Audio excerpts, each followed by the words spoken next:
Hey everybody, welcome to the GMG Reviews. Today we're taking a look at Gothic Sector Battlefield in a Box, the Administratum Damaged and Destroyed, Fully Painted, and Librarium Damaged and Destroyed, Fully Painted buildings from Gale Force 9 in epic scale.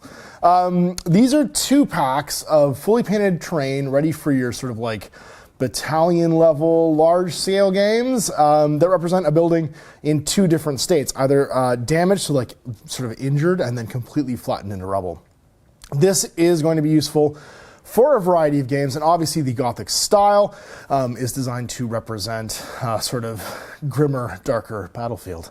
So compatible with things like Legions Imperialis, Battletech, or old epic scale games, and I brought a few miniatures to show you and compare sort of what that would look like. Now what's great is these are also complementary to the previous buildings. So what I like about them is the damaged then destroyed versions you could just kind of use separately. So like it kind of adds to your selection of terrain as opposed to like it doesn't replace it necessarily, because the damaged buildings are fully like capable of being used as buildings on their own. They're done in a 3-color factory paint job again. So primed black, you can see here the undercoat color. The core color is actually going to be this gray, primed this black, dry brushed gray, details then hand painted in silver and red, with a little bit of brown for some of the doorways. And it's nice and attractive, but also more importantly, it's actually consistent in between the damaged and destroyed versions. So for the Administratum building, you have this is the damaged, this is destroyed. Any details that were painted with the red, for instance, like the doorway and the arches, are mimicked here on the destroyed version, which is just a nice little attention to detail thing. Like it looks like it's the same building. There's a lot of cool details too, like the doors are like knocked open on this one. You can see the rubble spilling out of them. You have the roof bit kind of collapsed down flat, and then the remnants of one of these sort of like 2 bastions collapsed down flat on the side here. So like extremely cool that we have it in various states. And this one over here, which is the Librarium, same sort of idea. You have the dome at the top here kind of collapsed down into the building, and then everything's sort of like in rubble around the peripheral. And another one where the doors, you can see smashed open, and there's little bits of like brick and stuff coming through. They were great for blocking terrain to, for instance, battle mechs. So the intact versions, obviously this is a heavy battle mech. You got like a height that's pretty much going to be able to block line of sight to any of these. We got a light mech here too.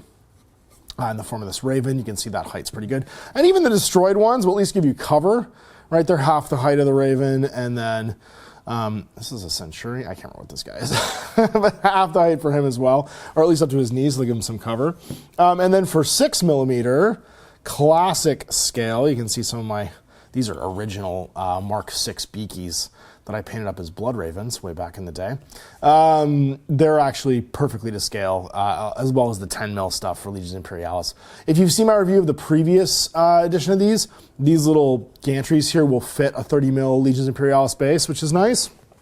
But I thought for historical purposes, it'd be nice to show off some of the classic epic scale stuff here too. So here's some 6mm tanks.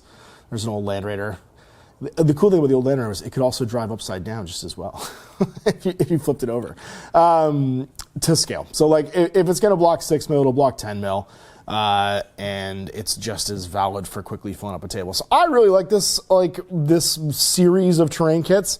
If you want to fill up your table quickly, I will say they're just attractive. They're ready to go to the box. The paint jobs are super decent for being like factory paint jobs.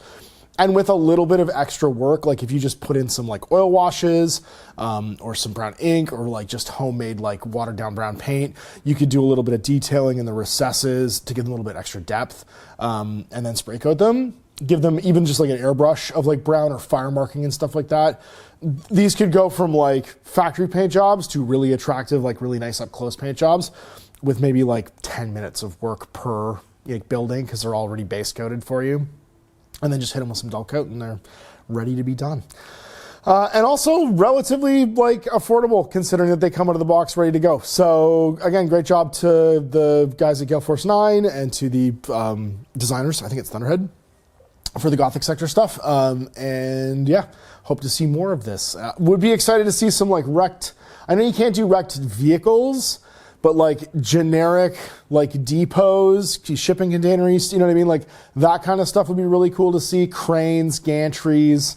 Might be a little bit too fiddly for this because it's resin cast, but I do have like a wish list of let's make the world look lived in. We have the buildings, the lived in stuff is kind of what adds to these sort of these setups, and it'd be cool to see that pre-painted from Battlefield in the Box too. So there it is, the next wave of stuff for the Gothic sector from Battlefield in the Box. Big thanks for watching. We'll see you for more GMG reviews. Still at Ash. Happy gaming.